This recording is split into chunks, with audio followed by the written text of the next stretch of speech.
Ndugu zangu waombolezaji, ndivyo ambavyo mwili wa mpendwa wetu Mwalimu Fra Lukelo unaingia katika maeneo aliyokuwa anaishi. Inaumiza sana, lakini hakuna namna, lazima tupokee. Studio.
zote za maisha yangu. Kweli mimi kwa kuwa Bwana yu pamoja nami. Kwa hiyo sitakufa, bali nitayasimulia matendo makuu ya Bwana. Niutazame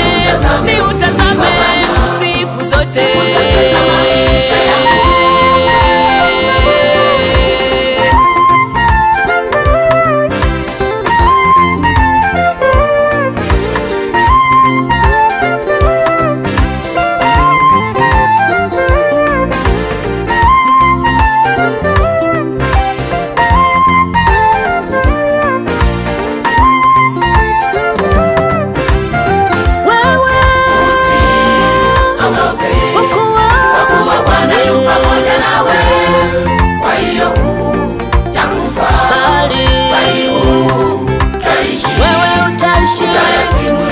Matendo makuu ya Bwana.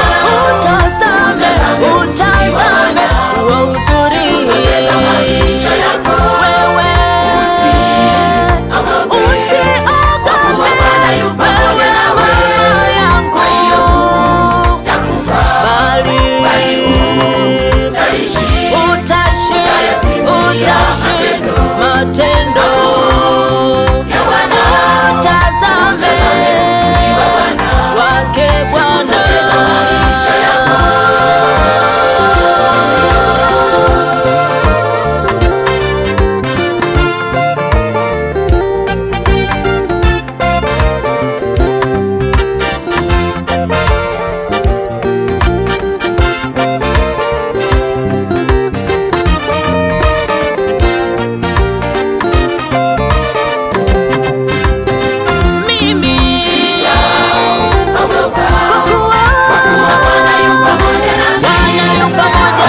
Ndugu zangu waombolezaji, tutaomba wakati wa kuondoka. Ubalozi wa Kitamkanga pamoja na ubalozi wa Gadau, wanawake pamoja na wanaume, mtabaki kwa ajili ya kuendelea kuratibu zoezi hili la chakula. Tafadhali sana, hizo balozi mbili ambazo tumezitaja tunaomba wasiondoke. Wakati huo tuombe sasa wanaume waje kwa ajili ya kutusaidia kutoa mwili wa mpendwa wetu hapa nje, wakati taratibu nyingine za mchungaji wetu zikiendelea.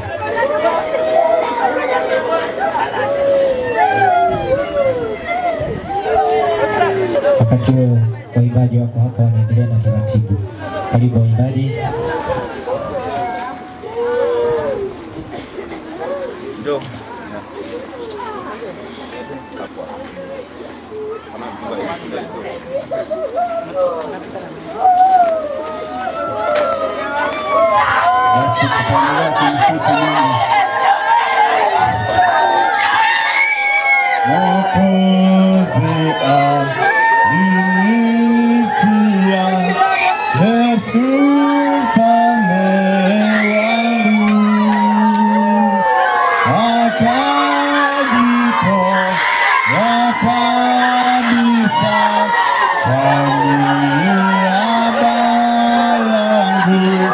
Mwokozi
sina uweza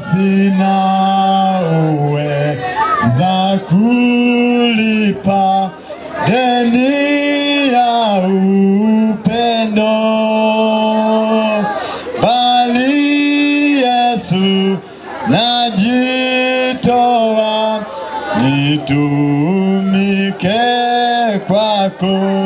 Mwokozi, Mwokozi nisaidie, niwe mwaminifu utakapo miliki juu. Bwana nikumbuke, Mwokozi, Mwokozi nisaidie, niwe mwaminifu utakapo miliki juu. Bwana nikumbuke, Mwokozi, Mwokozi nisaidie, niwe mwaminifu utakapo miliki juu. Bwana nikumbuke. Bwana Yesu asifiwe. Basi wakati wote mkaribisha mchungaji msaidizi. Mimi ni mchungaji msaidizi kwa kanisa la Makambako, tunalita TAG mjini. Mchungaji ambaye amekuwa kimchunga marehemu ambaye ametuondoka angeweza kuwepo mahali hapa, lakini kuna msiba tena Mbeya. Kuna makamu askofu amekufa na yeye ana majukumu mengi, ni mwenyekiti wa kanda. Sasa kama mwenyekiti wa kanda anahusika na majimbo 16, imemlazimu aende huko kwa sababu makamu askofu mkuu anakwenda kuzika huo msiba. Kwa hiyo ndugu zangu, tutakapokuwa hatumuoni mchungaji kiongozi mahali hapa, basi naye ameenda msibani, lakini hebu tufarijike. Wapendwa, Bwana Yesu apewe sifa. Poleni sana na msiba huu wapendwa wetu. Haya mambo hayazoeleki kweli, kila wakati yanatupata, lakini hayazoeleki. Niwape pole sana familia, ndugu na jamaa, kanisa kwa ujumla wake, kwa kuondokewa na rafiki yetu na mpendwa wetu. Na kama alivyozungumza mchungaji msaidizi kanisa la TAG mjini, ndivyo hivyo, na nilipowasiliana na askofu amesema kwamba Mungu akimpa neema na nafasi atakimbia naye atakuja. Kwa hiyo tuendelee kufarijika katika hilo. Na mimi nina neno fupi tu la faraja mahali hapa kwa wakati kama huu. Mimi jina langu ninaitwa mchungaji Boaz Mwaikenda, niko pale Kipagamo, nachunga kanisa la Tanzania Assemblies of God. Basi tuangalie maneno ya Mungu kwa ajili ya kutufariji penda wetu. Yeye ameondoka na tunamshukuru Mungu kwamba ameondoka katika Mungu. Biblia iko wazi inasema heri wafu wafao katika Bwana wapate pumziko mara baada ya taabu zao. Kwa hiyo tuelewe kwamba duniani sisi tunapita. Hapa sio kwetu. Hatuna mji udumuo. Hivyo hatuna budi kuendelea kumshukuru Mungu katika kila kitu kinachoweza kutokea. Pamoja ni kwamba ni mambo ambayo yanaumiza sana, lakini hatuna budi kwa sababu duniani sisi ni wapitaji. Tusome maneno ya Mungu kwa kifupi sana kutoka kwenye kitabu kile cha Yohana Mtakatifu sura ya 14, tasoma mstari 6, alafu tutasoma na kitabu cha Waebrania sura ya 13 mstari wa 14. Biblia inasema, msifadhaike mioyoni mwenu, mnamwamini Mungu, niaminini na mimi. Nyumbani mwa Baba yangu mna makao mengi, kama sivyo ningaliwaambia.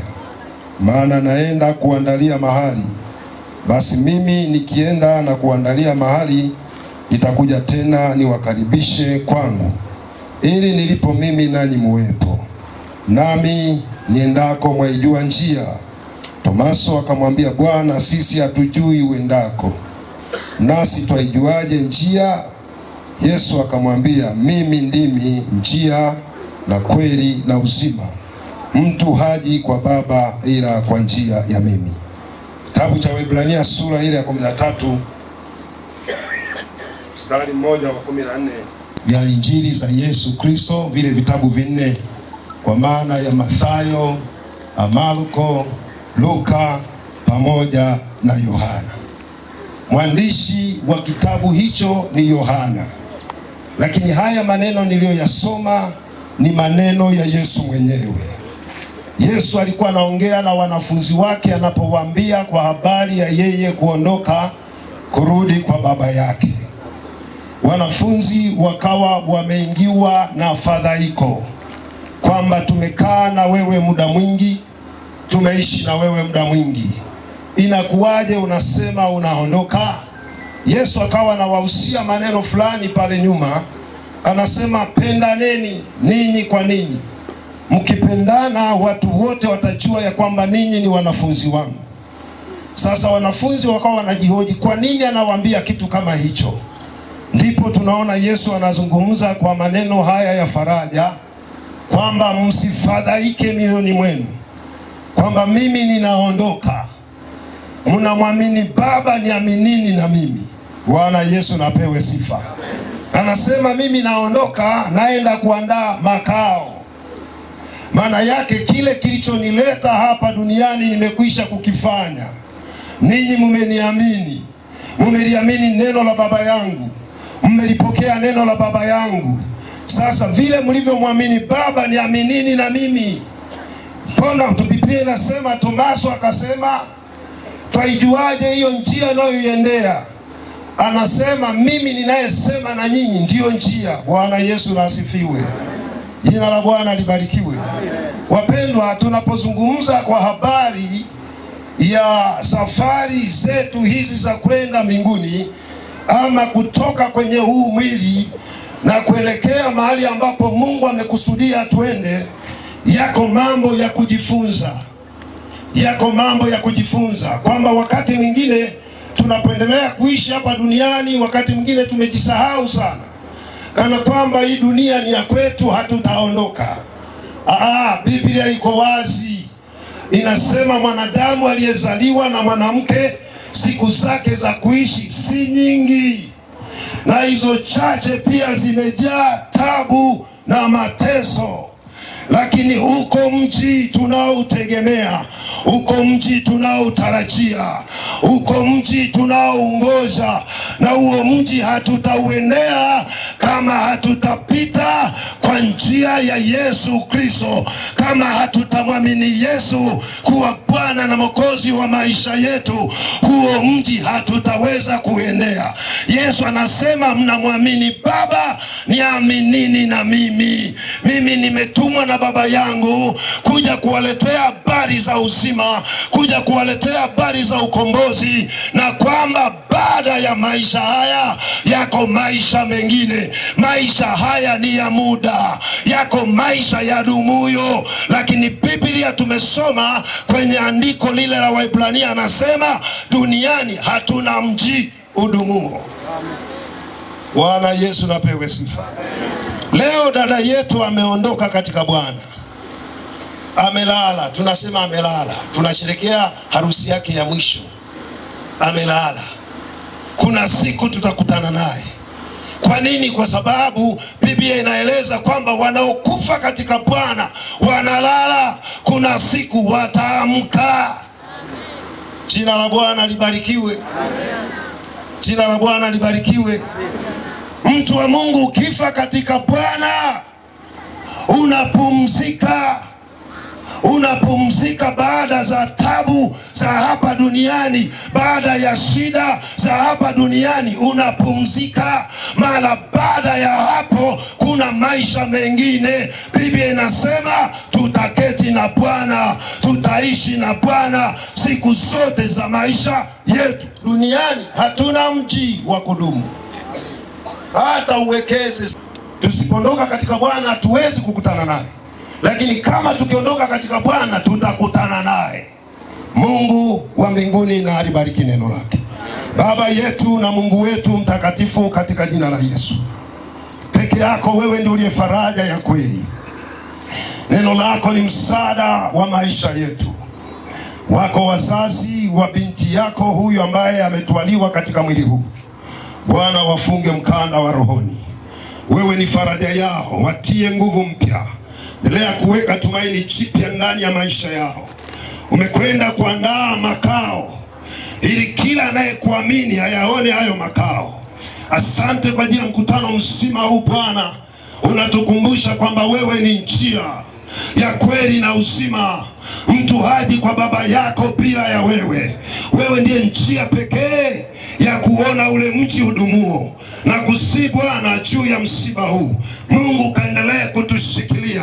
Mungu kaendelee kutufariji. Mungu kaendelee kututia nguvu mpya kwa namna ambavyo tumeondokewa na mpendwa wetu. Bwana, ninaomba funga mikanda ya rohoni kwa watoto wako. Wewe ndiye faraja pekee. Wewe ndiye msaada wa pekee. Kwa jina la Yesu, hata tunapotoka mahali hapa kuelekea makaburini, tunahitaji neema yako iwe pamoja nasi. Bwana, ninaomba utawale mazishi yale ambayo yataendelea mahali hapo, na msafara wote na ukabidhi mkononi mwako, na msiba wote na ukabidhi mkononi mwako, kwa jina la Yesu Bwana uliye mwokozi wetu. Kwa haya machache ninaomba na kushukuru nikiamini. Amen.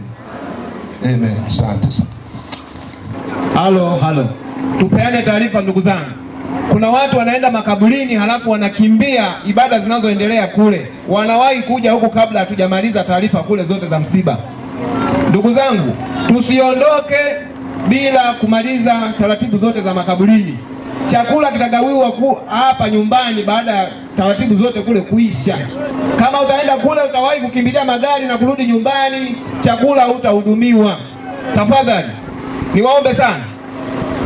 Tumesema balozi husika, Kitamkanga pamoja na Gadau, wanaume tunaomba wabaki hapa kwa ajili ya kuratibu hapa. Naona imepaki mbali sana. Sogea hapa kwa ajili ya kubeba wafiwa. Yule dereva wa Noah ambaye ilikuwa inatakiwa ibebe wafiwa. Ni nani ajuaye kesho?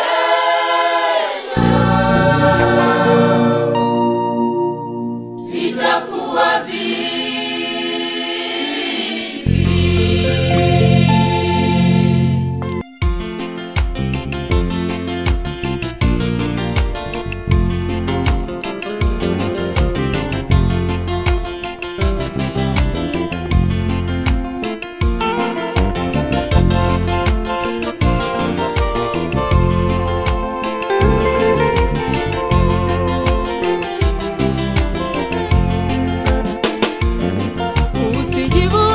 Kwa ajili ya kesho, kwa maana hujui atakayozaliwa na siku moja. Baba, sijivune kwa ajili ya kesho, kwa maana hujui atakayozaliwa na siku moja. Usijivune kwa ajili ya kesho, atakayozaliwa na siku moja.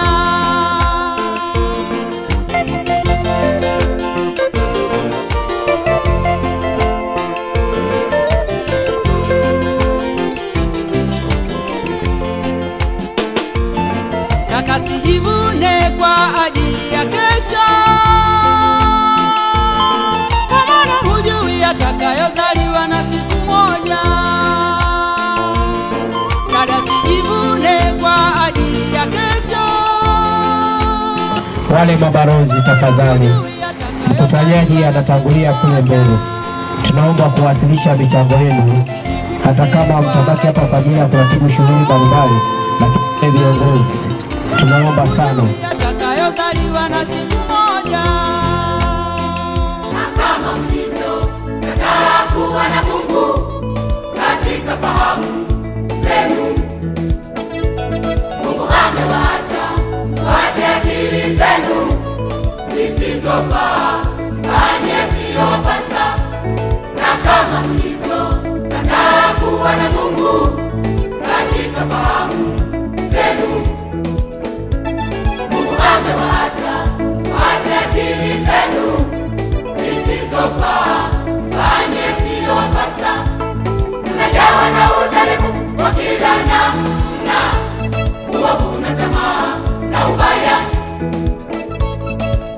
wana udhalimu wa kila namna, uovu na tamaa na ubaya, wenye kumchukia Mungu na sitojua ya kuwa, wenye kumchukia Mungu na sitojua ya kuwa, hukumu ya Mungu ni ya kweli, hukumu ya Mungu ni ya kweli. Wenye kumdharau Yesu na sitojua ya kuwa, wenye kumdharau Yesu na sitojua ya kuwa, hukumu ya Mungu ni ya kweli, hukumu ya Mungu ni ya kweli.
Kwa kweli tulifurahi, tulizungumza naye akasema naendelea vizuri, kinachonisumbua ni kikozi. Lakini Jumatatu nafikiri alipoenda Mbeya ndio mauti ulimkuta huko. Lakini huyu amekuwa mshirika kanisani na amekuwa mhudumu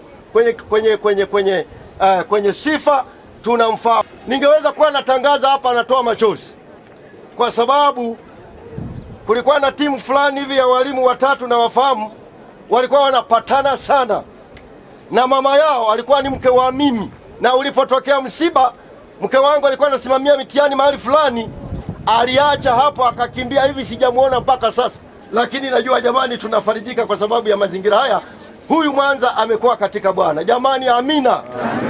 Na ninazungumza hivi, pengine navuta usikivu, pengine nitasikia kelele za gari la matangazo. Sasa kama alisikiki, basi nafikiri sasa tunaweza kuendelea. Lakini Mungu wetu ni mwaminifu, anasema na hao walalao katika mavumbi wataamka, wengine watapata uzima wa milele, wengine watapata aibu. Huyu hapa tunayemzika leo, najua akisha kuamka atapata uzima wa milele. Jamani, amina. Tumpigie Yesu makofi. Basi kwa kusema hivyo, basi naomba shughuli hizo za kushusha mwili wa marehemu ziendelee. Tutakapokuwa tumefikia hatua fulani, mhubiri ambaye ni mwangalizi na mchungaji kutoka Kipagamo atakuwa anaiendesha ibada mahali hapa. Basi naomba taratibu ziweze kuendelea.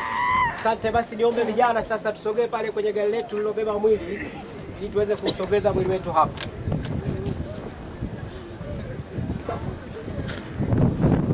Wakati ule wale wote wenye michango mbalimbali, tunaomba pia pale kwenye gari lilobeba mwili, kuna mhusika yuko pale anakusanya hizo taarifa.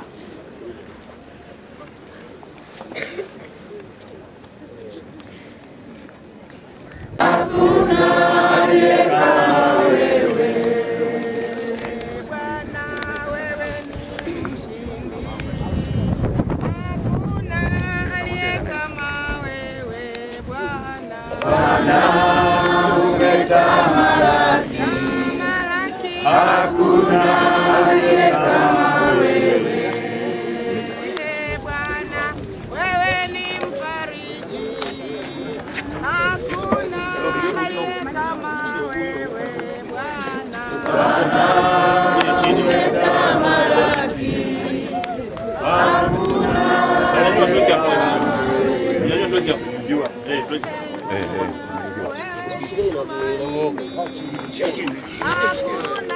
aliye kama Bwana umetamalaki. Hakuna aliye kama wewe. Kamba watu watatu hapo, watu watatu pale, watu watatu pale. Ni kamba pitisha hapo. Sasa nimshikio. Cheni hapo. Acha kamba. Pitisha hapo kamba. Umetamalaki. Hakuna aliye kama wewe. Namba hapo mwezi wa tatu. Hapo kwa tatu. Kwa tatu hapo. Hapo kwa tatu wote. Kwa tatu. Hapo kwa tatu. Sasa tukubaliana kitu kimoja. Tutakapokuwa tumenyanyua, wewe kiongozi simama. Simama hapo juu. Simama tu hapo juu. Yes. Hapo kwenye mti. Simama kwenye mti. Yes. Mimi kama mnyanyua hapa, naomba watu waweze kutoa hizo bao. Alafu jiwe zetu ambao mko hapo, naomba msishushe kwanza. Cheni leo mtabaki mmeninginiza juu. Alafu tutaanza kushusha taratibu.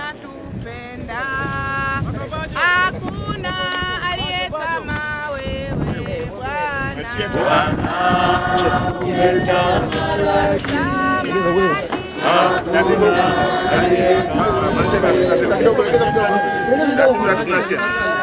Mwacheni huko.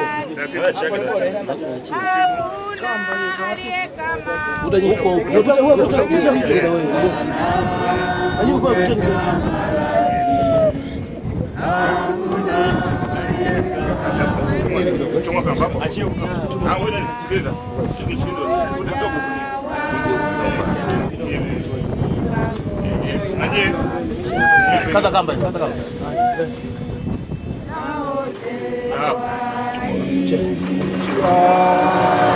Kamba leta ni. Kamba. Kamba hiyo. Yesu Bwana, wote waingie kwake. Lango, lango, lango.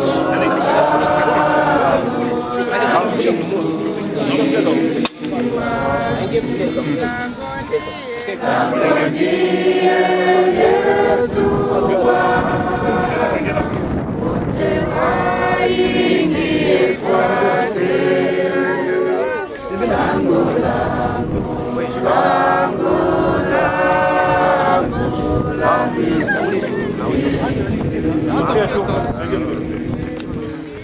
Yesu ndiye lango hili, hata sasa ni wazi kwa wakubwa na wadogo.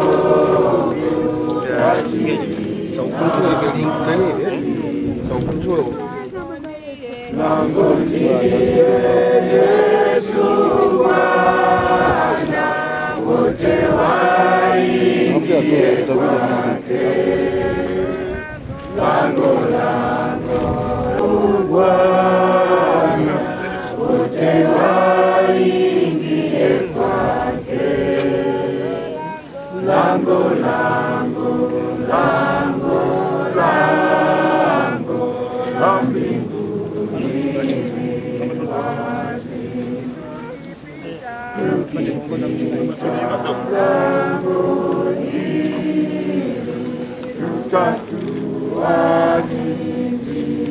Wakati huu ambao tunakwenda kumalizia sasa ibada ya kumsindikiza dada yetu, vyombo vya muziki vimekosekana, lakini naamini sauti itafika mahali pale itakapoishia, basi hakuna shida. Twende tuangalie maneno ya Mungu kutoka kwenye kitabu kile cha Mathayo sura ile ya 20 mstari wa 29 mpaka 34. Biblia inasema hata walipokuwa wakitoka Yeriko, mkutano mkubwa wakamfuata. Natazama vipofu wawili wameketi kando ya njia. Nao waliposikia ya kwamba Yesu anapita, walipaza sauti zao wakisema kwamba Yesu, mwana wa Daudi, tunaomba uturehemu. Mkutano wakawakaripia wanyamaze, lakini wao wakazidi kupaza sauti wakisema, uturehemu Bwana, mwana wa Daudi. Yesu akasimama akawaita akasema, mnataka niwafanyie nini? Wakamwambia, Bwana, tuataka macho yetu yafumbuliwe. Yesu akawahurumia, akawagusa macho yao, mara wakapata kuona, wakamfuata. Mchungaji, tuombe. Tunakushukuru Mungu wetu, Mungu mwema. Wewe ni Mungu unayevihifadhi hai vitu vyote. Tuko mahali hapa Bwana kwa ajili ya msiba ambao umetupata. Mungu wa mbingu na nchi, wewe ndio mfariji wa kweli. Tazama watu wako wamejihudhurisha mahali hapa, mkutano mkubwa kama ambavyo wewe ulisema, lieni pamoja na wanaolia, furahini pamoja na wanaofurahi. Bwana wa mabwana, tumekusanyika mahali hapa kwa ajili ya msiba huu. Tazama mbele yetu kuna neno lako Bwana ambalo mfalme itakuwa faraja kwa ajili ya ndugu zetu waliofiwa, na sisi ambao tuko mahali hapa tuyasikie maneno yako, kwa sababu Mungu wa mbingu na nchi, wewe umesema Bwana wa mabwana, mwanadamu Bwana amewekewa kufa mara moja tu, na kisha kufa ni hukumu. Hivyo Bwana wa mabwana, tunapokwenda kuyasikia maneno yako katika kinywa cha mtumishi wako, ninaomba Bwana ukamtumie kama upendavyo, ili sisi ambao tumesalia tukaweze Bwana wa mabwana kujua nini cha kufanya. Ukayabariki maneno haya, ukaibariki ibada hii, ukawabariki makutano hawa. Asante kwa kuwa Mungu utakwenda kutawala mahali hapa. Ni katika jina la Yesu Bwana na Mwokozi, wote tuseme amen. Amen. Amina. Bwana Yesu asifiwe. Amen. Watu wa Mungu, tutakuwa na muda mfupi sana, kwa kuwa sauti pia haifiki mbali. Tutakuwa na muda mfupi sana wa kusikiliza neno la Mungu. Lakini ujumbe wangu wa wakati huu mahali hapa tunapomsindikiza dada yetu, unasema usiruhusu kitu chochote kikuzuie kumwendea Yesu. Usiruhusu kitu chochote kikuzuie kumwendea Yesu. Biblia niliyoisoma hapo inaeleza kwa habari ya watu wawili ambao walikuwa vipofu, hawaoni macho yao. Na wakati huo Yesu anapotembea na makutano makubwa namna hii, watu wengi wakawa wanamfuata Yesu kwa sababu ya umuhimu wake, namna ambavyo Yesu anao uzima kwa watu, namna ambavyo Yesu alikuwa akiponya watu, namna ambavyo Yesu alikuwa akihurumia watu, namna ambavyo Yesu alikuwa akiwasaidia watu. Watu wengi wakawa wanamfuata Yesu. Sasa Biblia inasema kando kando ya njia kulikweko watu wawili, na watu hawa walikuwa hawawezi kuona macho yao, walikuwa ni vipofu. Yesu anapotembea na ule mkutano, wale vipofu wakapaza sauti zao wakisema, Yesu, mwana wa Daudi, tunaomba uturehemu. Bwana Yesu na asifiwe. Amen. Wapendwa, tunahubiri haya maneno, hatumhubiri huyu dada yetu aliyekufa. Tunazungumza na watu walio hai, wanaotembea, wanaopumua. Tunapoona kwamba dada yetu amelala, tunamsindikiza, manake tuelewe kwamba kifo kipo. Kwa hiyo swala la kutengeneza maisha yetu ni wakati ambao tunatakiwa kufanya maamuzi ya mtu binafsi. Jina la Bwana libarikiwe. Amina. Bwana Yesu apewe sifa. Hawa jamaa wakawa wanaendelea kupiga kelele kwamba turehemu. Alafu tunaona wanafunzi wanasema, kwa nini kumsumbua mwalimu? Acheni kupiga kelele, nyamazeni. Biblia inasema wale watu wakaendelea kupaza sauti zao. Na mimi nasema hivi, mtu wa Mungu, usizuie kitu chochote kikuzuie kumwendea Yesu. Elimu yako haiwezi kukuzuia kumwendea Yesu. Maisha yako mazuri ulionayo yasikuzuie kumwendea Yesu. Umaarufu wako ulionao usikuzuie kumwendea Yesu. Kwa nini? Yesu ni uzima, Yesu ni msaada, Yesu ni tumaini. Tunapomwendea Yesu, iko neema tunaipata kwa Yesu. Jina la Bwana libarikiwe. Yaani tunazungumza hapa kwa sababu huyu dada amekufa katika Bwana. Huyu dada angekufa tu alafu angezikwa tu, biashara ingekuwa imeisha. Tunazungumza haya kwa sababu huyu dada alimwishia Mungu. Ndio maana tunaleta ushuhuda kwamba huyu dada aliposikia sauti ya Yesu Kristo kwenye maisha yake, akaamua kuyatoa maisha. Pamoja na elimu aliyokuwa nayo haikuweza kumzuia, akaamua kumwendea Yesu. Kwamba elimu pamoja na Yesu inalipa, nje na hapo haiwezi kukusaidia, mtu wa Mungu. Bwana Yesu na asifiwe. Wale jamaa wakapiga kelele, wanasema turehemu, wanasema uturehemu. Maana Biblia inaeleza wazi kwamba kusamehe makosa yako na kukuponya na magonjwa yako.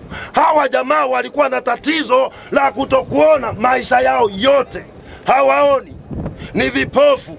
Na habari za Yesu walisikia kwamba Yesu anaponya wagonjwa, kwamba Yesu anaweza akafungua waliofungwa, kwamba Yesu anaweza akawatoa watu kwenye vifungo. Hawa watu waliposikia habari hiyo wakapiga kelele kwamba turehemu. Yesu akasema, njooni waiteni hawa watu. Wakakimbia watu wa Samaria, wakasema anawaita. Walipofika kwa Yesu, Yesu akawauliza, mnataka niwafanyie nini? Wakasema tunataka kuona. Jina la Bwana libarikiwe. Amen. Wakasema tunataka tuone. Yesu akawahurumia kwa sababu wamehitaji msaada. Akawahurumia. Yesu akawasamehe dhambi zao, hatimaye akawafungua, wakaanza kuona. Walipoanza kuona, wakaanza kumfuata Yesu. Mtu wa Mungu, mtu wa Makambako, maisha haya tunayoyaishi ni maisha mafupi mno, yanahitaji kuwa na maamuzi magumu. Dunia imefika mwisho. Mambo tunayoona leo kwenye hii dunia tunayoishi yanatisha. Uko umuhimu wa watu kufanya maamuzi ya kumtafuta Yesu. Uko umuhimu wa watu kutafuta namna yoyote ya kumwendea Yesu, ili Yesu awahurumie na maisha yao yasamehewe, hatimaye waendelee kuishi na Bwana Yesu. Haya maisha haya ni mafupi sana. Nimezungumza pale nyumbani kwamba unaweza ukajiona wewe ni mtu wa maana sana. Unaweza ukajiona wewe ni mtu muhimu sana, hata ungekuwa na sifa zote. Lakini elewa, maisha haya ni mafupi. Kufa ni wakati wowote, kwa sababu tulishaandikiwa kufa, tutakufa tu. Kwa hiyo mtu hata angekuwa mchawi, ana sifa ya ushirikina wa hali ya juu, lakini aelewe kufa kupo. Hata kama mtu angekuwa mlevi, ana sifa hiyo ya ulevi, aelewe kuondoka duniani kupo. Hata mtu angekuwa na degree zake, angekuwa na kila kitu anachoweza kuwa nacho, lakini aelewe kwamba kufa kupo. Jambo la msingi ni kufanya maamuzi, kama ambavyo hawa wakoma hawakuzuiliwa na chochote, hawakuzuiliwa na zile kelele za watu kwamba mnapiga kelele, nyamazeni, kwa sababu wana shida, wakahitaji msaada kwa Yesu, na Yesu akawasaidia. Mtu wa Mungu, mtu wa Mungu, Biblia inasema, na wapenda wanipendao, wanitafutao kwa bidii wataniona. Ukitaka kumtafuta Mungu lazima uonyeshe bidii. Unapoonyesha bidii, na huyu Mungu utamuona. Lakini watu wako na bidii ya kufanya biashara, wamemsahau Mungu. Wana bidii za kukimbizana kwa waganga wa vienyeji wapate manufaa makubwa kwenye maisha ya sasa. Mpendwa, haya maisha yanapita. Haya maisha yanaondoka. Ni kweli machoni pako unaona hilo jambo ni jema, lakini elewa, kuna watu wanalala leo, hujui kesho ni zamu ya nani. Usipotengeneza maisha yako, utakuwa mgeni wa nani? Yesu yuko tayari kutusaidia. Yesu yuko tayari kukusaidia mwana Makambako. Yesu yuko tayari kukusaidia mtu wa Njombe. Kinachotakiwa ni maamuzi. Vitu ulivyo navyo visikuzuilie kumwendea Yesu. Yesu ni yote katika yote. Yesu ndio uzima wako. Yesu ndio msaada wako. Yesu ndiye tumaini lako. Ukimkataa Yesu, umeukataa uzima. Ombe na wana familia kama jirani basi. Kama turudi hapa nyuma kidogo. Hamna ule wadali kwa kama hamna mchanga huko. Basi tumie huo.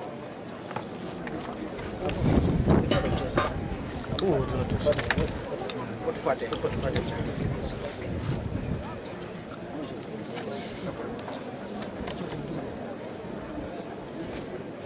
Changa siku yako tumaini sina, ila damu yake sina wema wa kutosha, dhambi zangu kuziosha. Yesu nasimama, ndiye mwamba ni salama, ndiye mwamba ni salama, ndiye mwamba ni salama. Yesu nasimama, ndiye mwamba ni salama, ndiye mwamba ni salama, ndiye mwamba ni salama. njia yangu iwe ndefu, yeye hunipa wokovu.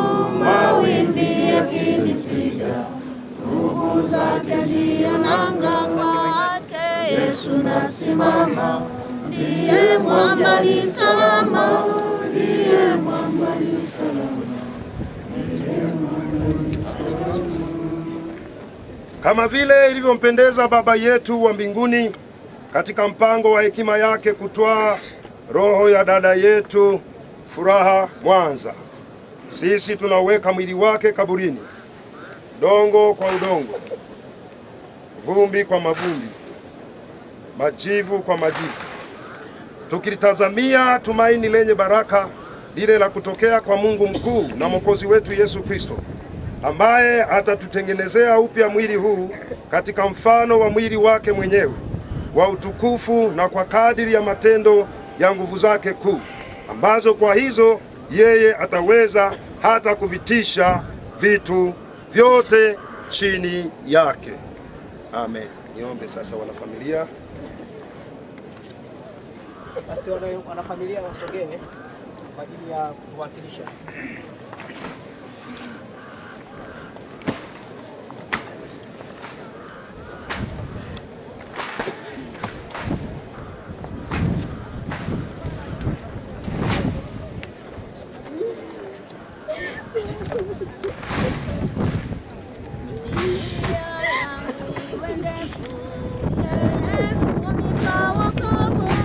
Mawimbi yakinipiga, nguvu zake ndiyo nanga.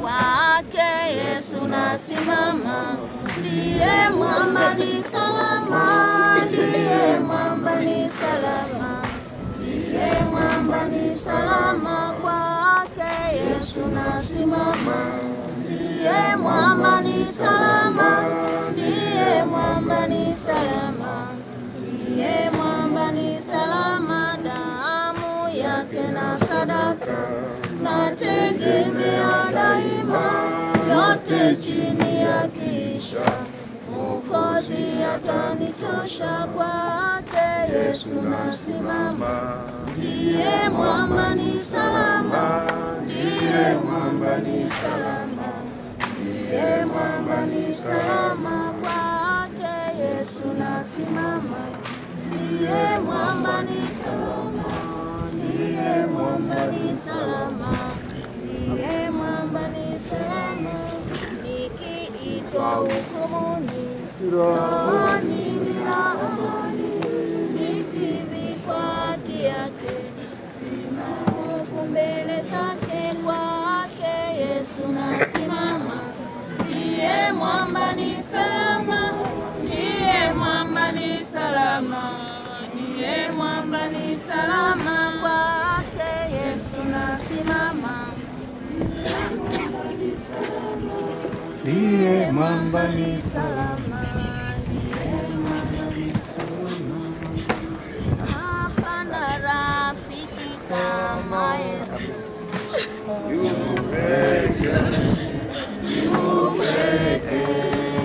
Hapana mpozi kama Yesu.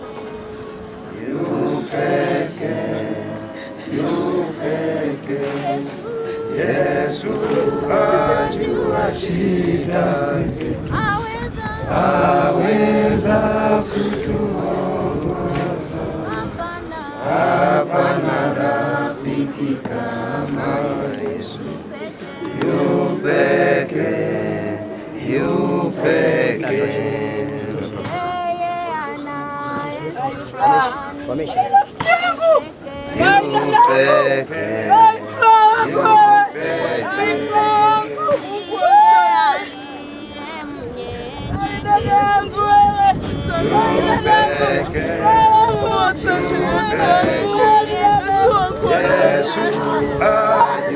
shida zetu. Asante. Basi naomba nikaribishe mafundi kwa taratibu.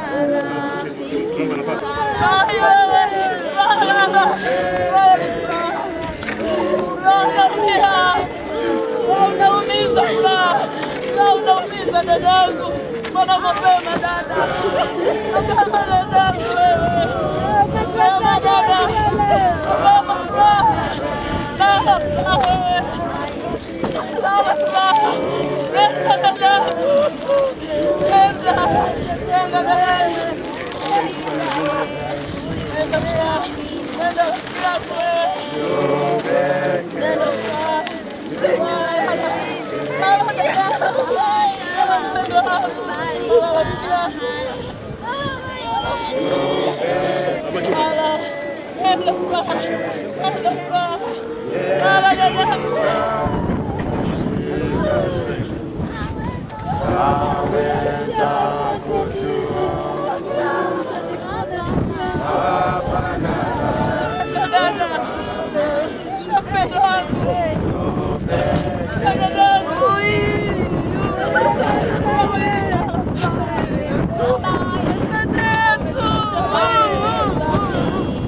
Asante waimbaji, asante waimbaji. Basi ndugu zangu waombolezaji, nikaribishe historia, nimkaribishe mwajiri kwa ajili ya historia.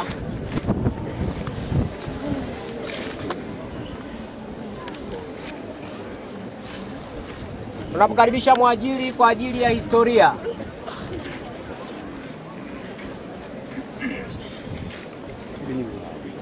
Marehemu alianza kuumwa tarehe 26 mwezi wa 5 2025 na kupelekwa katika kituo cha afya Medicare kilichopo Makambako ambapo alilazwa. Hali yake iliendelea kuwa mbaya.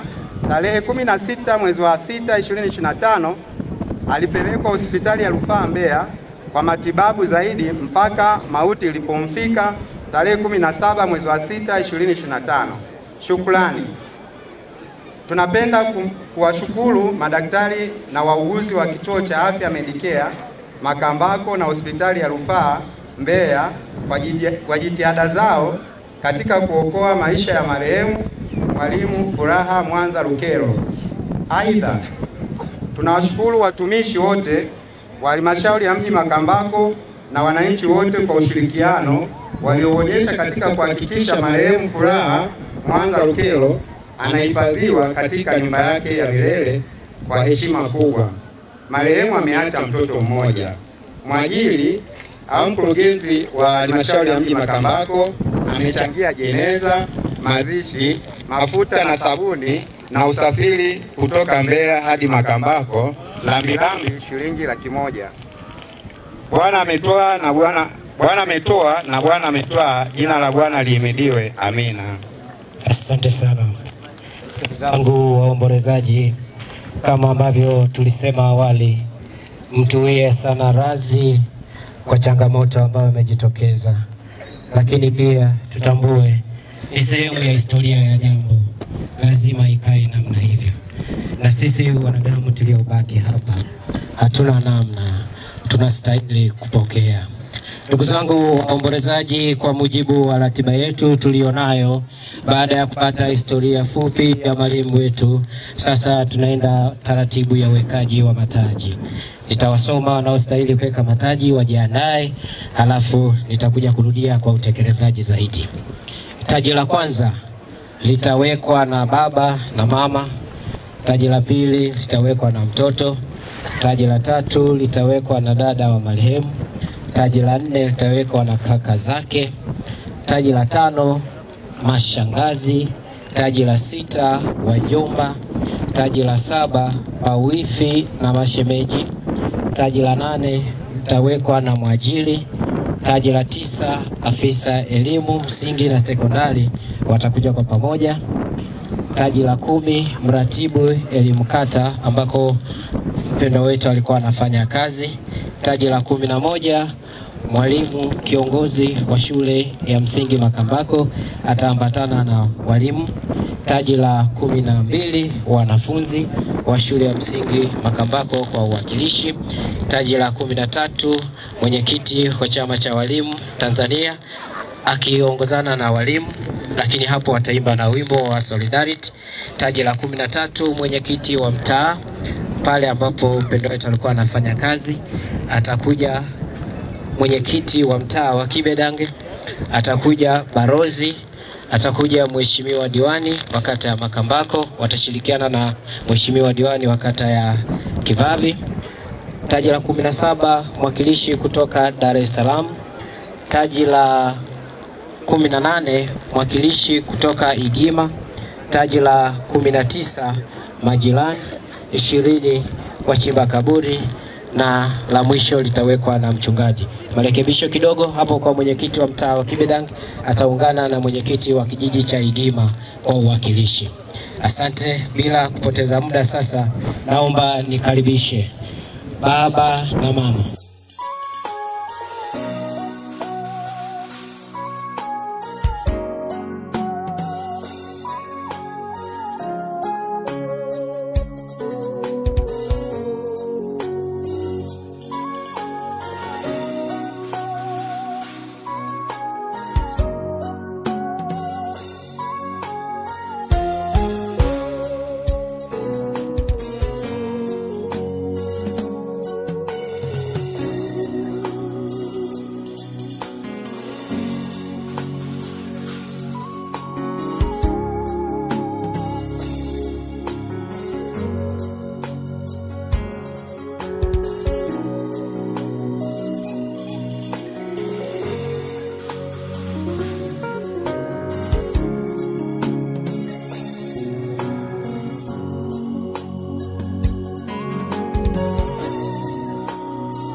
Asante sana walimu kutoka shule ya msingi Makambako.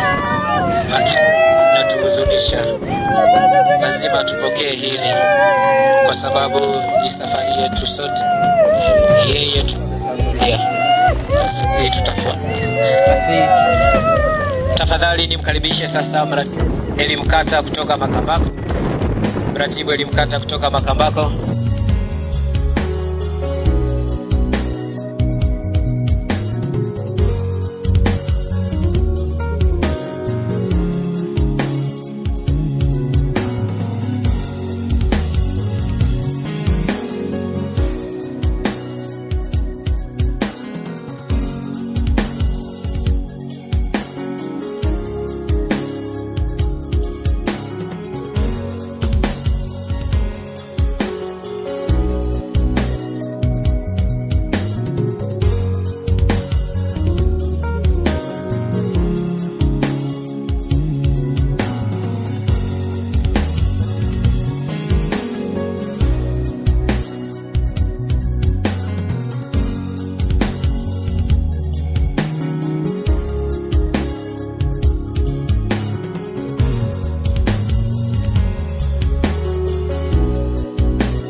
Pamoja na walimu. Niwakaribishe sana walimu wangu. Ndugu zangu, naomba turudi nyuma kidogo. Walimu ni wengi.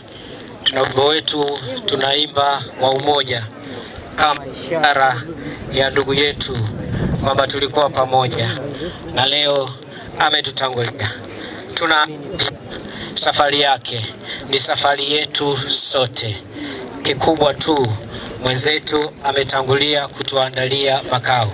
Karibu sana mwenyekiti pamoja na walimu kwa ujumla, tuimbe ule wimbo wetu. Naomba walimu tujipange, tuzunguke hapa. Wengine naomba turudi nyuma kidogo. Turudi nyuma hapa kidogo.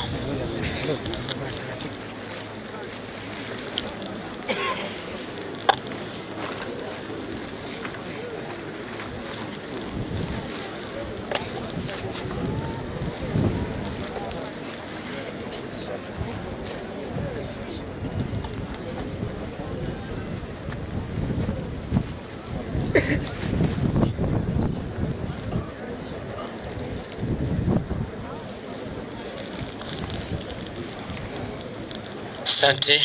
Karibu mwongozaji. Solidarity forever. Solidarity forever. Solidarity forever. Solidarity forever. For the union makes us strong. Wafanya kazi wote tujiunge pamoja. Wafanya kazi wote tujiunge pamoja. Wafanya kazi wote tujiunge pamoja. Kujitenga hatari. Haya shime tujiunge. Haya shime tujiunge. Haya shime tujiunge. Kujitenga hatari. Tuweke. Asante sana mwalimu wetu, tulikupenda sana, lakini Mwenyezi Mungu kakupenda zaidi. Tunatambua kwamba umetangulia. Safari yako ni safari yetu sote. Tunakuomba katuandalie makao. Asante. Baada ya hapo sasa, naomba nikaribishe familia ya kina Mlimbila.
waje wawakilishi kutoka Dar es Salaam.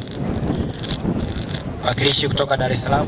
Baada ya wakilishi kutoka Dar es Salaam, sasa tutamkaribisha pia mwakilishi kutoka Igima.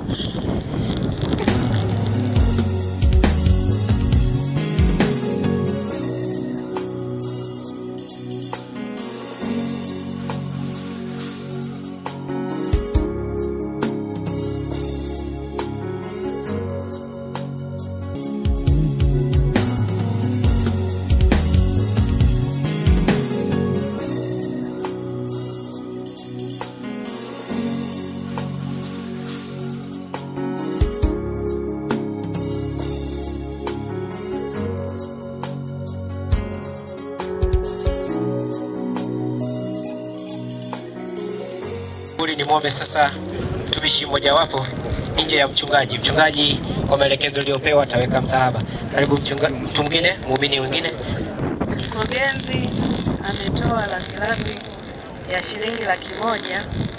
Rambirambi hii itatolewa kwa taratibu maalum, lakini baada ya hapo tunaomba tutoe utaratibu wa mirathi.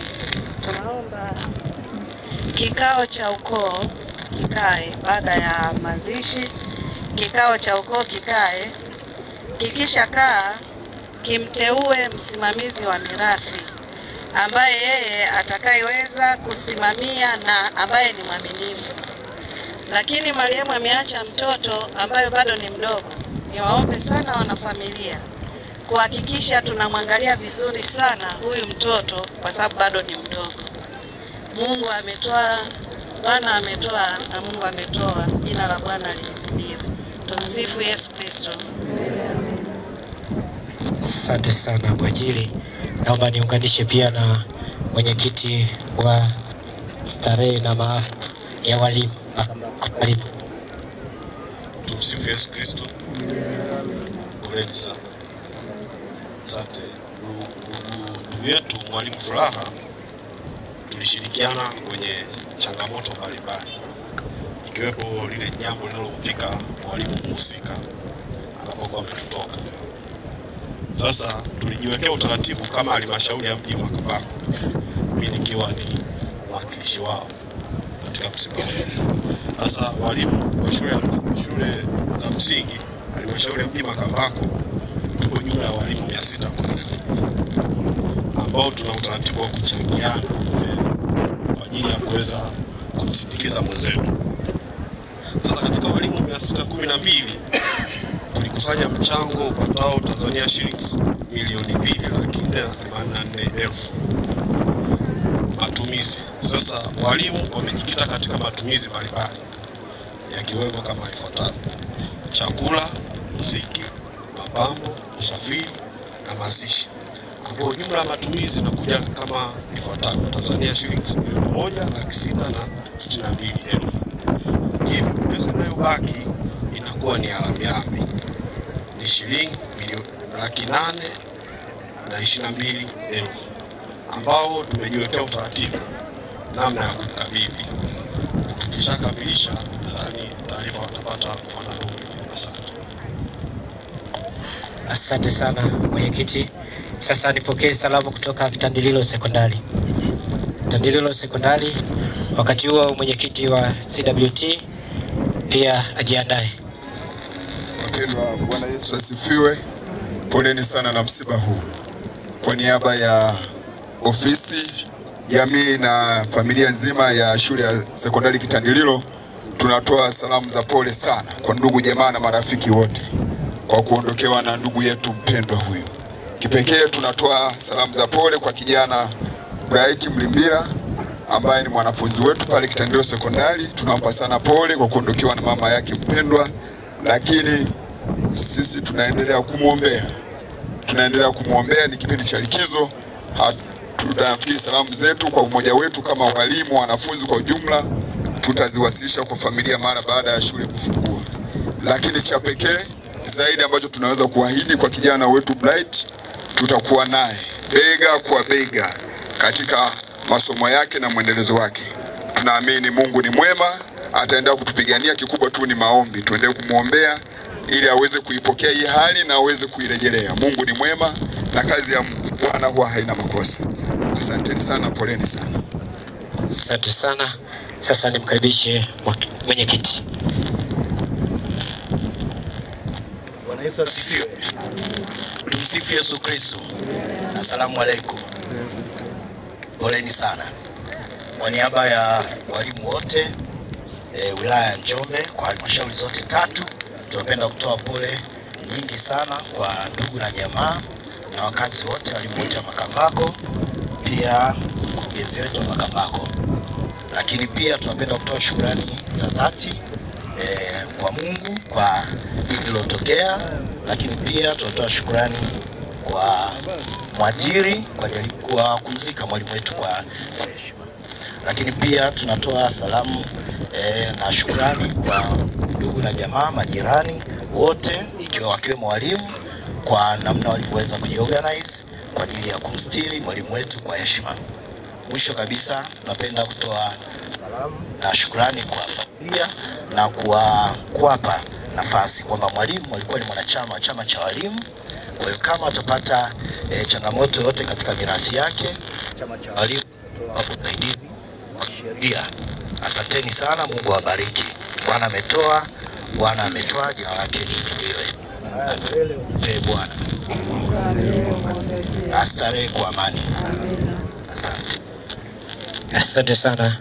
Sasa naomba nimkaribishe mwenyekiti wa kamati ya maafa mtaa wa Kibedani. Bwana Yesu asifiwe. Kama mratibu kutokea mwanzo ameshasema samahani, nami pia tunasema samahani kutokana na vyombo itilafu ambayo imetokea. Lakini wapendwa, huyu marehemu ameacha mtoto mdogo kabisa. Sasa huyu mtoto ni yatima. Mtoto huyu ni yatima.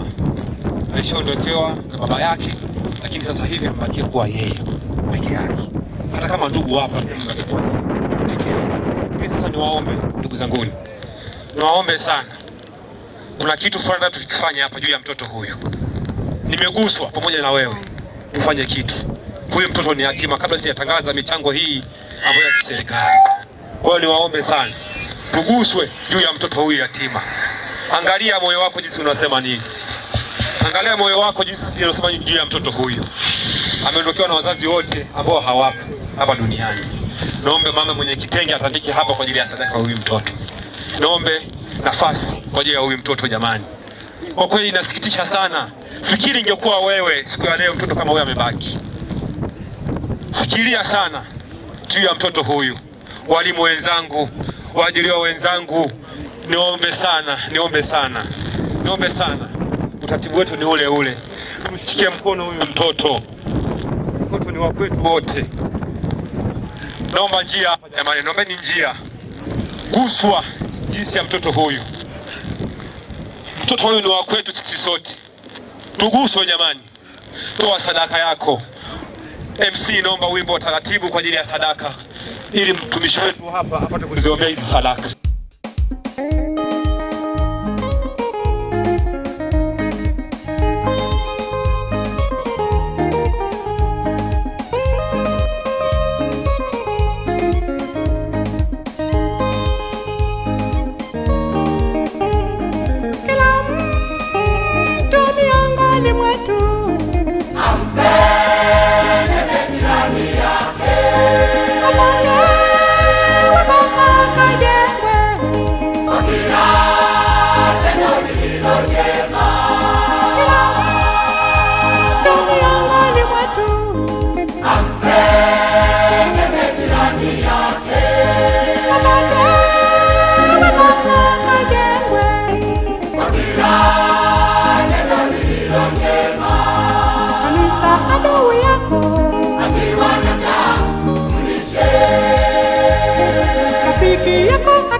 wapeni watu vitu vyenu, wapeni watu vitu, wapeni watu vitu vyenu, na Baba yenu aliye mbinguni atawabariki. Na Baba yetu aliye mbinguni atatubariki. Na Baba yenu aliye mbinguni atawabariki. Na Baba yetu aliye mbinguni atatubariki. Wapeni watu vitu, wapeni watu vitu vyenu, wapeni watu vitu, wapeni watu vitu vyenu, wapeni watu vitu, wapeni watu vitu vyenu, na Baba yenu aliye mbinguni atawabariki. Na Baba yetu aliye mbinguni atatubariki. Na Baba yenu aliye mbinguni atawabariki. Na Baba yetu aliye mbinguni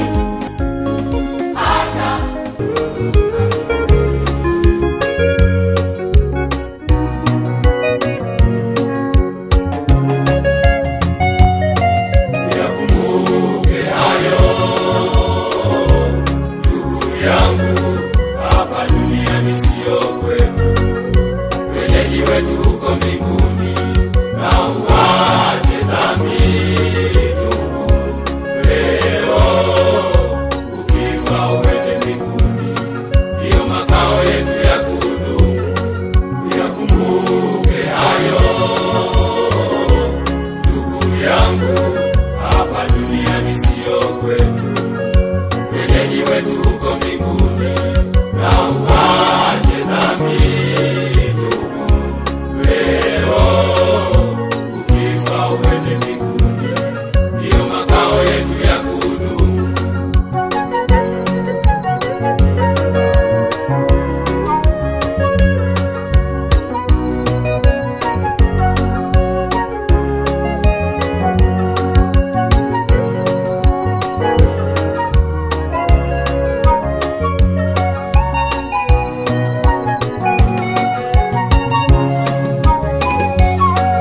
Yakumbuke hayo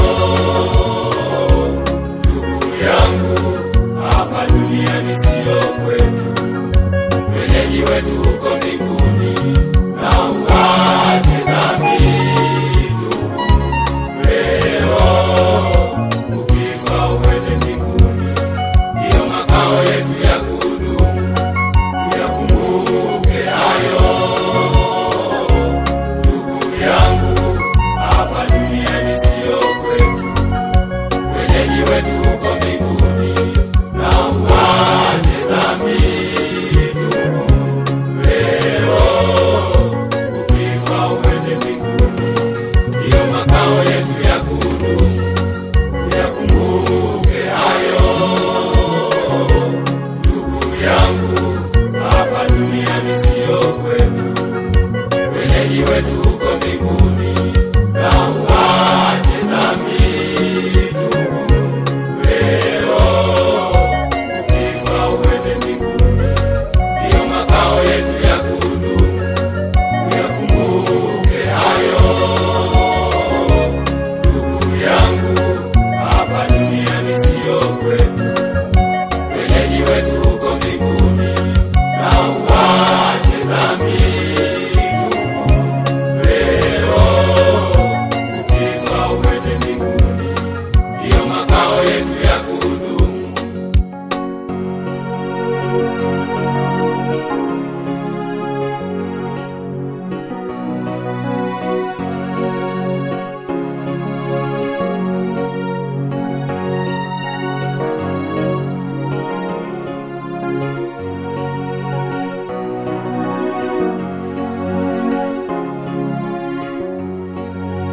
Basi kuna taarifa ya michango ya Kibilangi au Kisiwani.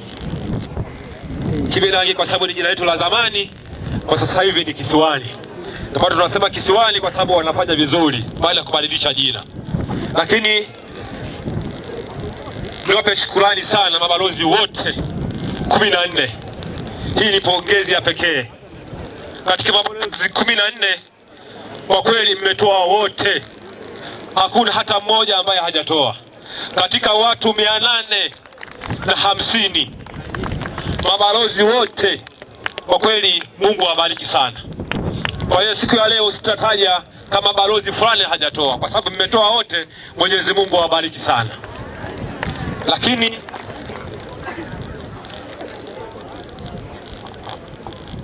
ndani ya watu 850 lakini kuna ongezeko ya watu mbalimbali. Fedha taslimu ambayo ya kibalozi imepatikana 800,000 na shilingi 80,000. Kwa hiyo jamani, Mungu awabariki sana.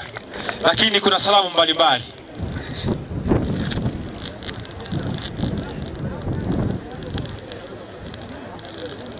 Salamu kutoka kwa Mheshimiwa Diwani kata ya Mji Mwema, tafadhali popote ulipo. Bwana Yesu asifiwe. Asalamu alaykum. Nichukue nafasi hii kuwapa pole ndugu wa marehemu katika kipindi hiki kigumu. Ni kigumu sana, Mungu aendelee kuwapa faraja. Lakini nilikuwa sijui, naambiwa kwamba kuna mtoto mdogo. Nashukuru kwa maono ya kuchangisha mchango huu. Mungu awabariki sana wote mliochanga mchango kwa ajili ya mtoto. Maana tumeambiwa kwamba sasa anakuwa hana baba, hana mama, ni yatima.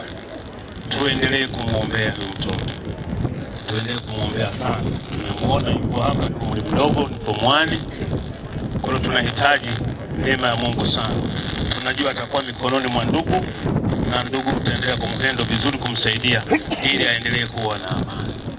Lakini pia sisi watu wa Mji Mwema tunasikitika sana kwa sababu tumepungukiwa na nguvu kazi. Huu mwalimu aliyofariki alikuwa anafundisha shule ya Makambako, shule ya msingi kata ya Mji Mwema. Nichukue nafasi hii pia kumpa pole mwalimu mkuu pamoja na walimu wenzie katika shule hii. Najua kwamba wako katika kipindi kigumu na wao, kwa sababu walikuwa wanakuwa naye katika mambo yote. Kwa kweli Mungu awatie nguvu sana. Kwa maneno haya mafupi, sina mambo mengi ya kuzungumza. Nishukuru kwa ajili ya watumishi wa Mungu kutuendeshea ibada, lakini pia nishukuru kwa ajili ya wenzetu walioandaa kwa kuweka mwili wa marehemu. Mungu awabariki sana, asante sana. Lakini Mheshimiwa Diwani amechangia kiwango cha shilingi 20,000. Mkabidhi Mheshimiwa Diwani. Asante. Salamu nyingine kutoka kanisa la TAG Makambako mjini.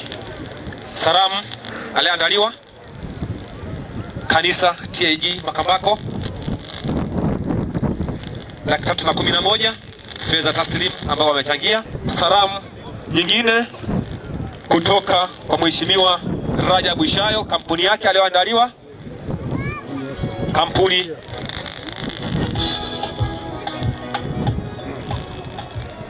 Kamwene na Pembelo. Nimesimama kwa niaba ya kampuni ya Motepu Microfinance ambayo mkurugenzi wake ni Rajabu Ishayo. Ndugu yetu yupo pamoja nasi katika kipindi kigumu. Amechangia kiasi cha shilingi 50,000 kama rambirambi. Asante. Asante. Amechangia shilingi 50,000. Naomba familia kwa kuchukua michango hii. Kuna mchango au salamu kutoka Igima 307,000. 307,000 kutoka Igima. Tunakabidhi wapi? Nyumbani. Asante. Mchango wa wanaume. Mchango wa wanaume 151,000. Ameshakabidhi. Asante. Salamu kutoka kwa Mheshimiwa Mbunge Leo Sanga Ja People Bwana Yesu asifiwe. Tumsifu Yesu Kristo. Familia ya marehemu, ndugu jamaa na marafiki wote wa familia ya marehemu ambaye tumemhifadhi mahali hapa, viongozi wa serikali za mitaa, wenye viti wote mlioko mahali hapa, waheshimiwa madiwani ambao muda mrefu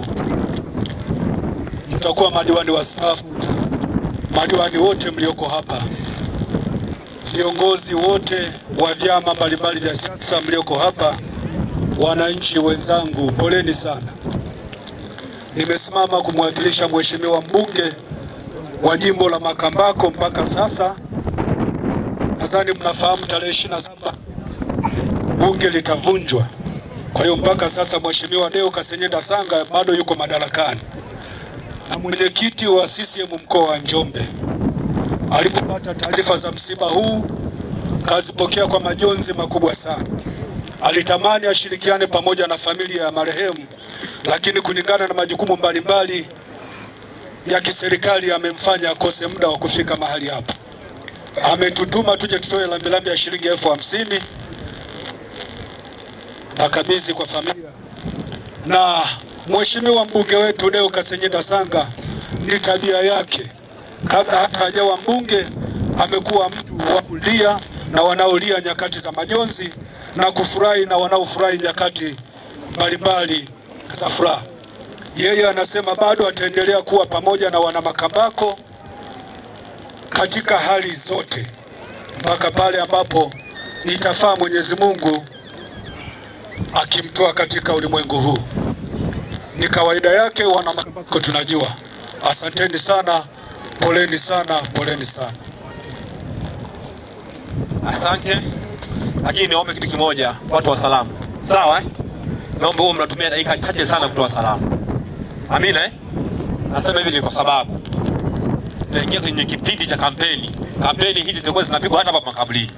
Kwa hiyo niombe sana kwenye matukio kama ya msiba, wanaokuja sasa hivi kutoa salamu, naomba tumie dakika chache sana. Amina. Tutakuwa mnaelewa.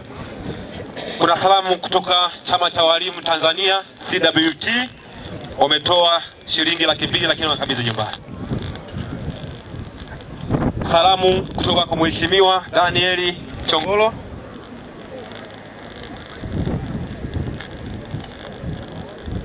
Tumsifu Yesu Kristo. Bwana Yesu asifiwe. Asalamu alaikum. Poleni sana kwa msiba mzito uliotupata wana Makambako. Niliyesimama mbele yenu kwa majina ninaitwa Francis Chongolo, lakini nimesimama kwa niaba ya Mheshimiwa Comrade Daniel Chongolo aliyekuwa katibu mkuu wa CCM Taifa, ni mjumbe wa halmashauri kuu ya CCM Taifa, kwa sasa ni mkuu wa mkoa wa Songwe na ni mkazi wa Makambako kata ya Liamkena. Na yeye alivyopata taarifa hizi alitamani sana aungane na sisi wananchi wa Makambako katika ibada hii muhimu ya kustiri mwili wa dada yetu mpendwa, ila mwingiliano wa majukumu yamemfanya ashindwe kufika. Ndipo akatuagiza sisi tuje kuungana na nyinyi. Anatoa pole nyingi sana kwa ndugu jamaa na marafiki kwa kuondokewa na mwalimu huyo.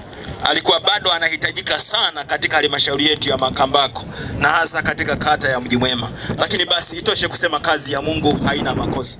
Mheshimiwa Chongoro anasema yeye ataendelea kushirikiana nasi katika mambo ya kijamii. Na leo amelia na sisi kwa lambilambi ya shilingi 50,000. Niombe kuwasilisha. Asanteni sana. Chama cha Mapinduzi Kisiwani. Zangu niliyesimama hapa, nimesimama kuwakilisha Chama cha Mapinduzi kwa sababu mume wa huyu marehemu ndio mwenyekiti wa kwanza kabisa wa Chama cha Mapinduzi kwenye tawi letu, na kwa bahati mbaya alifariki akiwa madarakani na tulimzika eneo hili.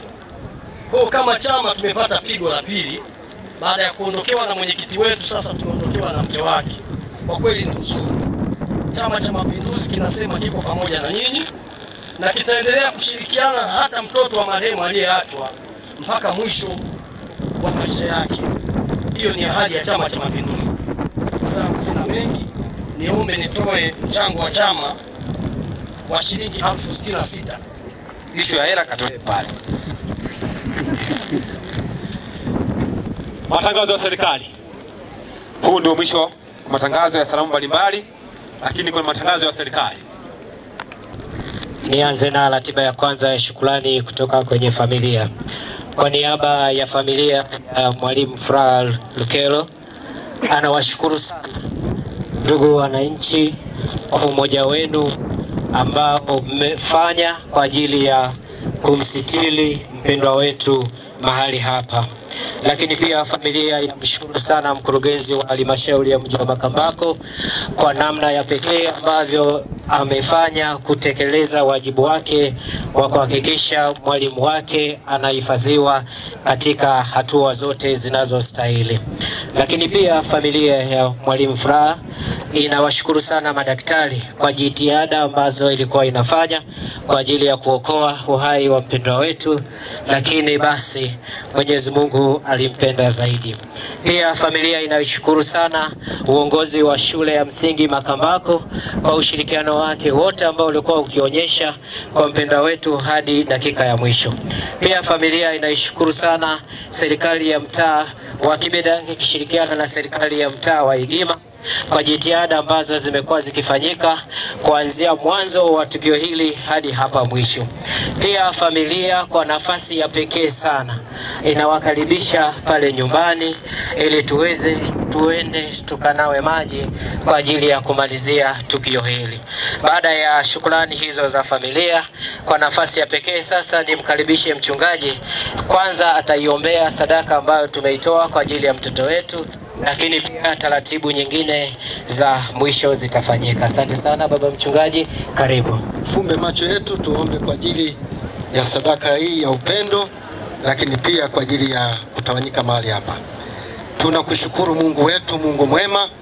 Asante kwa ajili ya mambo yote yaliyofanyika tangu tulipoanza asubuhi mpaka wakati huu. Asante kwa sababu Bwana wa mabwana umeweza kuweka maono tena kwa kiongozi ambaye ametuendeshea sadaka hii ya upendo kwa ajili ya mtoto ambaye amesalia. Bwana wa mabwana Yesu Kristo, wewe ndio uliyesema waacheni watoto wadogo waje kwangu kwa sababu ufalme wa mbinguni ni wao. Hivyo Bwana wa mabwana, ikiwa makutano hawa wametoa sadaka ya upendo, Mungu wa mbingu na nchi, wamefanya kile kitu ambacho Yesu ulishakwisha kusema tangu zamani. Mungu wa mbingu na nchi, unasema mahali pengine sadaka kama hizi ndizo zinazokupendeza wewe Mungu. Hivyo Bwana wa mabwana, ninawaweka watu wako makutano hawa ambao wamenyosha mikono yao kutoa sadaka ya upendo. Ninaomba kapate kuwabariki Babu, kabariki kazi zao wanazozifanya, kwa sababu hili walilolifanya Bwana wa mabwana, wamefanya jambo jema kama mwanamke kwenye Biblia ambaye alimpasua kibeta chake akamwaga mafuta miguuni pa Yesu, ukasema Yesu huyu alilolifanya kila mahali itakapohubiriwa Injili jambo alilolifanya litatajwa. Ikiwa ulisema hivyo, watu wako hawa ambao wametoa sadaka hii ya upendo ukapate kuwabariki. Mungu wa mbingu na nchi, nashukuru kwa sababu wewe ni mwaminifu katika kutenda na katika kunena. Asante kwa yote ambayo yamefanyika kwenye msiba huu, na watu wako watakuwa wanatawanyika mahali hapa, Mungu wa mbingu na nchi, kuelekea mahali ambapo Bwana mfalme tulitokea. Uwalinde kama vile ambavyo tangu asubuhi mpaka sasa mambo yamekuwa ya amani. Hivyo Bwana kwenye msiba huu, Mungu wa mbingu na nchi, mambo yakaendelee kukaa hivyo katika hali ya amani. Asante hata kwa ajili ya mtoto ambaye amesalia. Ikiwa watu wako wameguswa hivi, Mungu wa mbingu na nchi, watatokea wadhamini tena Bwana wakimzingira huyu mtoto hata asione tena kuna ukiwa. Wewe ndiwe ambaye mfalme ulimpa Mordekai Esther alelewe, na baadaye yule mama alikuwa Malkia katika nchi ya Ahasuero. Asante kwa sababu wewe ni mwaminifu. Ninayaweka yote mikononi mwako, ni katika jina la Yesu Bwana na Mwokozi ninaomba na kushukuru. Wote tuseme amen.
wetu huko mbinguni, na uache dhambi. Tubu leo, ukifa uende mbinguni, ndiyo makao yetu ya kudumu. Uyakumbuke hayo ndugu yangu, hapa duniani sio kwetu, wenyeji wetu huko mbinguni, na uache dhambi. Tubu leo, ukifa uende mbinguni, ndiyo makao yetu ya kudumu. Uyakumbuke hayo ndugu yangu, hapa duniani sio kwetu, wenyeji wetu huko mbinguni.